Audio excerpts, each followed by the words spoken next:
समस्त प्रभु प्रेमी भक्तों को जय सिया राम।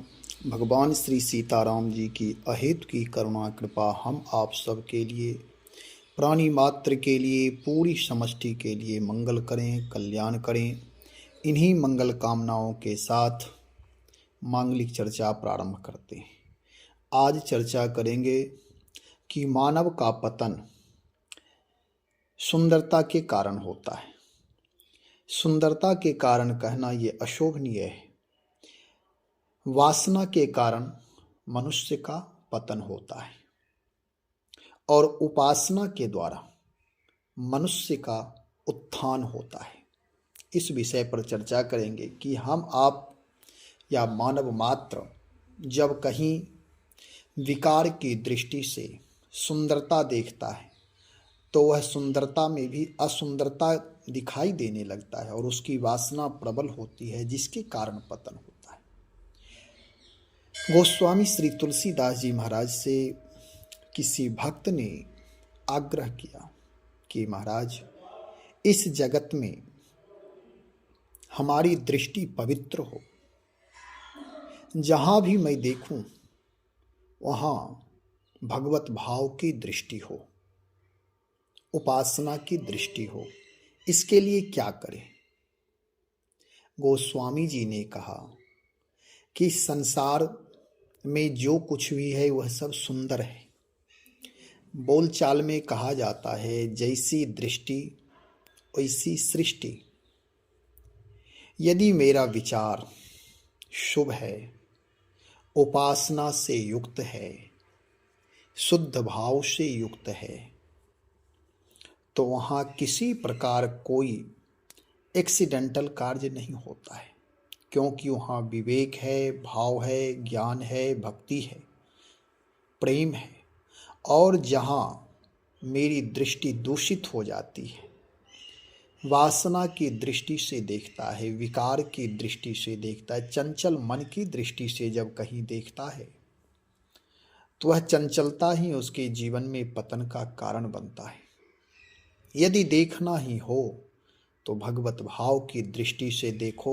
और गोस्वामी जी दोहावली रामायण में बहुत ही सुंदर ढंग से दोहा के माध्यम से समझा रहे हैं, जो सबके लिए उपयुक्त है। हम आप सब लोग भले ही अपने आप में पूर्ण हैं, लेकिन जब अपनी लघुता के ऊपर दृष्टि जाती है, अपनी वैचारिक लघुता, जब भावनात्मक लघुता पर, वैचारिक दूषण पर, दुर्भावना पर जब दृष्टि जाती है, तो हम आप सब कोई न कोई दूषित वातावरण का प्रभाव से प्रभावित अवश्य हैं।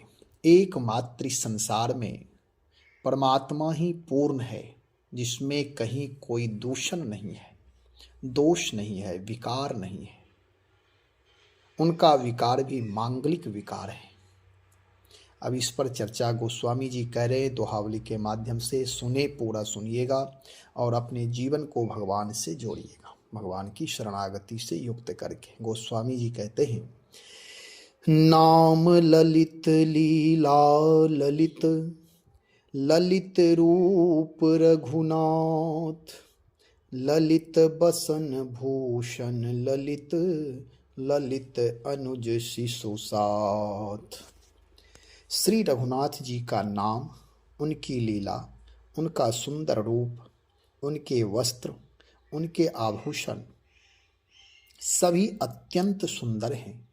और सुंदर छोटे भाई तथा सुंदर अयोध्यावासी बालक उनके साथ खेल रहे हैं। भगवान की बाल लीला हो रही है। भगवान की जो भी लीलाएं होती है वह सब लीलाएं सुंदर हैं, परम पावन हैं, दिव्य हैं, पवित्र हैं, मांगलिक हैं। गोस्वामी जी कहते हैं, यदि जीवन में वासना से युक्त जीव है तो कोई बात नहीं है। वासना से तो ये सृष्टि ही उत्पन्न हुई है। इस सृष्टि मैथुनी सृष्टि ये है। ब्रह्मा जी के मन में वासना जगी सृष्टि करने की। तो कोई भी हमारे आपके जीवन में जो कुछ भी है वह सब परमात्मा द्वारा प्रदत्त है। उसे आप किस तरह उपयोग करते हैं, ये समझना है। सुंदरता कहाँ है ये समझना है। ना संसार का दोष देना है, ना वासना का दोष देना है, ना वासना के प्रति दुर्भावना रखनी है, लड़ना है, और ना सुंदरता के प्रति आकर्षण पैदा करना है। क्या भाव है, गोस्वामी जी कहते हैं, भगवान श्री रघुनाथ जी का नाम, भगवान का नाम अमृत है। वर्तमान समय में इस कलिकाल में जो कहा जाता है राम नामामृतम, इस भाव को भाव से समझें, तर्क से समझ में नहीं आएगा। भाव में डूबे कि भक्ति में तो केवल भाव ही राज है, बस भाव राज में प्रवेश हो जाए तो आनंद ही आनंद है। भाव की व्याख्या इसमें आप पूरा सुनेंगे। देखिए क्या है, भगवान श्री रघुनाथ जी यानी राम जी का नाम अमृत स्वरूप है। उनकी लीलाएं वे भी अमृत है, परम पावन है। और उनका सुंदर रूप, भगवान का सुंदर रूप तो मनमोहक इतना है, करतल बाण धनुष अति सोहा, देखत रूप चराचर मोहा। एक बार भगवान का दिव्य दर्शन हो जाए तो फिर क्या कहना। चराचर मोहा, बैरेव राम बड़ाई करे। राम जी का स्वभाव, राम जी की लीला, राम जी का गुण, राम जी का रूप बैरी लोग भी प्रशंसा करते हैं, शत्रु भी प्रशंसा करते हैं। तो इसलिए भगवान से यदि अपनी दृष्टि को जोड़ दें, अपनी वाणी को जोड़ दें, अपने भाव को जोड़ दें, तो जीवन परम पवित्र हो जाएगा, भगवत भाव से पावन हो जाएगा। भगवान की सुंदरता, भगवान का आभूषण कितना सुंदर है। कान में कुंडल है, कमर में करघनी है, पाँव में पैजनिया है। ये सब भी जब भाव में डूबेंगे तो सब जगह सुंदर ही सुंदर। और भगवान, उनके आभूषण सभी अत्यंत सुंदर हैं, मनमोहक हैं। अपने जीवन को उपासनात्मक बनाना है, उपासना से जोड़ना है, भगवान की भावना से युक्त होकर जोड़ना। अब आप इस पर विचार करें। हम आप सबके लिए, गोस्वामी श्री तुलसीदास जी महाराज प्राणी मात्र के लिए, मनुष्य मात्र के लिए उनके एक एक शब्द कल्याणकारी हैं, पूर्णता की ओर ले जाने वाले, पतन से बचाने वाले, सुख समृद्धि शांति प्रदान करने वाले। गोस्वामी जी कहते हैं भगवान का नाम, नाम के लिए तो आप सब लोग इस चौपाई को जानते ही हैं। मंगल भवन अमंगल हारी, उमा सहित जेहि जपत पुरारी। जिस नाम का जप उमा के सहित यानी भगवती पार्वती के सहित भगवान शिव जपते हैं, वह नाम मंगल प्रदाता और अमंगल का हरण करने वाले, ये नाम हो गया। और भगवान की लीला, जहाँ भगवान लीला करते हैं, मंगल भवन अमंगल हारी, द्रवहु सो दशरथ अजिर विहारी। ये भगवान का रूप और लीला है, जो आंगन में अजिर में खेल कर रहे, क्रीड़ा कर रहे, विहार कर रहे। ऐसे भगवान का रूप, उनकी लीला, ये भी मंगलकारी है। भगवान के धाम, भगवान से जुड़े हुए यानी भाव से, भक्ति से जुड़े हुए सारी चीज़ें परम पवित्र हैं। यदि हमारी दृष्टि ईश्वर में हो जाए, जैसे अब इस पर थोड़ा अपना पारिवारिक सामंजस्य लेकर के चलें, पिता माता की दृष्टि अपने बच्चों के प्रति वात्सल्य भाव होता है, तो उनके शरीर की कुरूपता में भी सुंदरता ही दिखाई देती है। उनके प्रति वात्सल्य भाव ही होता है, उनके प्रति आत्मीय भाव होता है, अपनापन भाव होता है, प्रेम भाव होता है। ये क्या है? ये उपासनात्मक दृष्टि है, पवित्र दृष्टि है। हम आप सबको जब भगवान देखते हैं तो भगवान भी अपने आप को रोक नहीं पाते। इस धराधाम पर अवतार लेकर के आते हैं हम आप सबके साथ परमात्मा लीला का आनंद देने के लिए। परमात्मा को ही इस मिट्टी से प्रेम है, लोगों से प्रेम है। जिस तरह से अंशी के तरफ अंश मिलने से पूर्ण हो जाता है, उसी तरह से अंश जब अंशी को देखता है तो उसमें भी आह्लाद से वे भी भर जाता है। नदी जब समुद्र में जाकर के मिल जाती है तब नदी तो पूर्ण रूप में आ ही जाता, वे भी समुद्र बन जाता। लेकिन जब समुद्र को ये पता चलता है कि नदियां मेरी तरफ गति करते हुए आ रही है तो वे भी आह्लाद से भर जाती, कभी मना नहीं करते, उसे भी प्रसन्नता होती। तो ऐसे ही हमारे आपके जीवन में जैसे माता पिता अपने बच्चों के प्रति सुंदर भाव रखते हैं तो वह बच्चा उन्हें आत्मा की तरह प्रिय लगता है, प्रेम है उसके प्रति। ये क्या है? उपासना की दृष्टि, प्रेम की दृष्टि है। हम आप भी अपने जीवन को अपने घर में ही, हम आप सब अपने माता पिता भाई बहन परिवार में सब लोग हैं, एक दूसरे के प्रति आदर भाव है, निर्मल पवित्र भाव है, उपासना की दृष्टि है, तो सबके प्रति एक जगह रह करके प्रेम से शांति से रहते हैं। और यदि वही किसी प्रकार कोई वासना जग जाती है, धन की वासना हो गई, संपत्ति की वासना हो गई, तो वही बेटा जो माँ पिता अपने बच्चों के प्रति कितनी वात्सल्यता पूर्ण व्यवहार किए, और वही पुत्र जब बड़ा होता है और उसके अंदर जब स्वार्थ की वासना, धन संपत्ति की वासना जगती है, अधिकार की वासना जगती है, तो जो माता पिता जिनके वह अंश है उनका वह ख्याल नहीं करता, उनके प्रति उसकी ईर्ष्यात्मक दृष्टि हो जाती, वासनात्मक दृष्टि हो जाती, और वहीं से उसका पतन शुरू हो जाता है, वहीं से पतन शुरू हो जाता। भाई भाई जो सहोदर कहा जाता है, जो बचपन में एक साथ किलकारी भरा है, एक दूसरे के साथ लाड़ प्यार किया है, एक दूसरे के साथ खेला है, क्रीड़ा किया है, साथ साथ पढ़ा लिखा है, लेकिन जब वासना की दृष्टि हो जाती है, जब स्वार्थ की दृष्टि हो जाती है, जब किसी अधिकार की मांग की दृष्टि होती है तो विद्रोह शुरू हो जाता है और फिर वहाँ उपद्रव शुरू हो जाता है। इसे कहते हैं पतन की ओर ले जाती है वासना। सुंदर संसार में सारी चीजें, पूर्व में मैंने चर्चा किया कि जैसी दृष्टि होगी वैसा ही सृष्टि होगा। भगवान के नाम रूप लीला धाम किसी भी तरह परमपिता परमात्मा परम सुंदर हैं।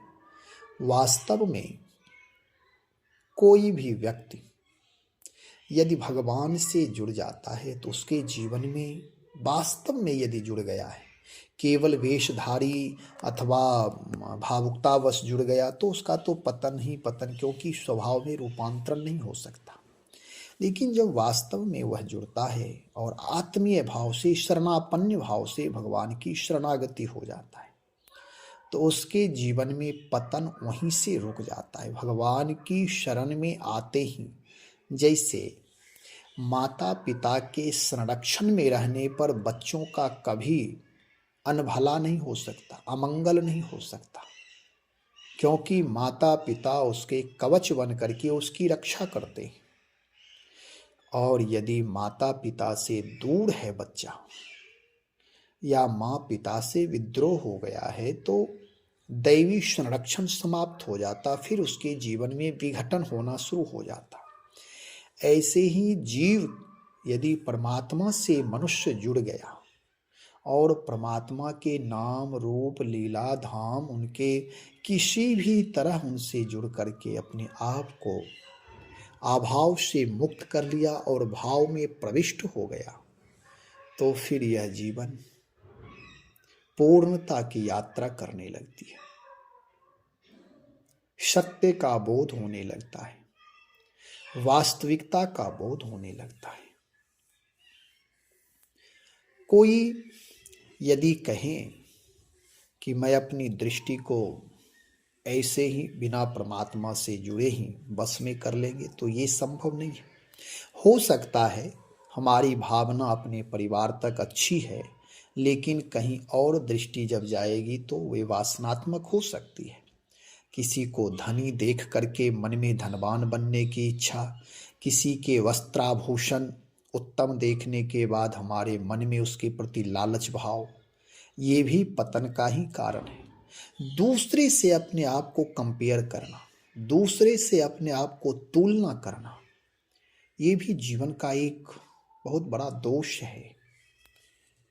निर्दोष जीवन तभी होगा जब प्रभु से जुड़ जाएंगे, भगवान से, भक्ति से, गुरु से, संत से जुड़ जाएंगे, निर्दोष तत्व से, परम शांति तत्व से जुड़ जाएंगे, आध्यात्मिक तत्व से जुड़ जाएंगे। अध्यात्म मार्ग में यदि शुचितापूर्वक चलने के लिए प्रयत्न करेंगे तो जीवन निर्दोष हो जाएगा। और संसार में रह करके अनाधिकार चेष्टा से जुड़ करके, बेईमानी, छल कपट से जुड़ करके कोई जीवन में शांति चाहे, ये संभव नहीं है। इसलिए गोस्वामी जी कहते हैं संसार में सुंदरता है ही नहीं। यदि हमारी दृष्टि सुंदर हो गई तो संसार में हर जगह सुंदरता ही सुंदरता दिखेगी। क्यों? क्योंकि भगवान के नाम, रूप, लीला अथवा भगवान की कृपा दृष्टि से जो दृष्टि प्राप्त होती है, हृदय में भाव प्राप्त होता है, मस्तिष्क में ज्ञान प्राप्त होता है, उससे संसार में जो कुछ भी है वह सब भगवत भाव से परिपूर्ण है। हमारी दृष्टि, हमारी भावना ही कहती है कि संसार में जड़ चेतन जग जीव जत सकल राम मैं जान। राम से युक्त ये सृष्टि है तो फिर दोष कहाँ? निज प्रभु में देख ही जगत केहि सन करहि विरोध। जब प्रभु में ये सृष्टि है, जब भगवान ही अनंत रूप में विद्यमान है, तो फिर दोष किस में देखे, कैसे दोष देखे? गोस्वामी जी कह रहे हैं कि अपने जीवन को परम सुंदर बनाना है, सुख शांति समृद्धि चाहिए, परिवार में शांति चाहिए, तो अपनी भावना को शुद्ध करिए, अपने हृदय को निर्मल बनाइए। भगवान कहते हैं निर्मल मंजन सो मोहि पावा, मोहि कपट छल छिद्र न भावा। इसका मतलब, निर्मल बनाने का मतलब, जो हमारी दुष्प्रवृत्ति है, दुष्संस्कार है, जो हमारे अंदर वासनात्मक सृजनात्मक भाव है, जो वासना से सृजन हो रहा है, ऐसी भावना पर कंट्रोल करें, वही हमारे हृदय निर्मल, धीरे धीरे निर्मल हो जाए। संसार में जो कुछ भी आप देखेंगे तो वह भी पवित्र भाव से देखेंगे, तो वह उसका सदुपयोग कर पाएंगे। और यदि हमारी दृष्टि पवित्र नहीं है तो भगवान को भी देखने के बाद हमारी भाव में यदि पवित्रता, जैसे चोर जाते हैं मंदिर तो वहाँ भगवान का दर्शन करने नहीं जाते, भीड़ के साथ वे भी लाइन में लग करके भगवान की तरफ हाथ जोड़ते, आंख बंद करते, सारी क्रिया करते, लेकिन उनकी भावना रहती है चोरी करने पर, पर्स खींचने पर, आभूषण खींचने पर। उनकी भगवान के सामने होते हुए भी उसकी वासना रूपांतरित नहीं हुआ, क्योंकि उसकी भावना अशुद्ध है। मंदिर जाने से पवित्रता नहीं हो जाती, जहां पवित्र आत्मा रहते हैं वहीं मंदिर बन जाता है, वही स्वर्ग निर्मित हो जाता है। इसलिए अपने भाव को शुद्ध करिए।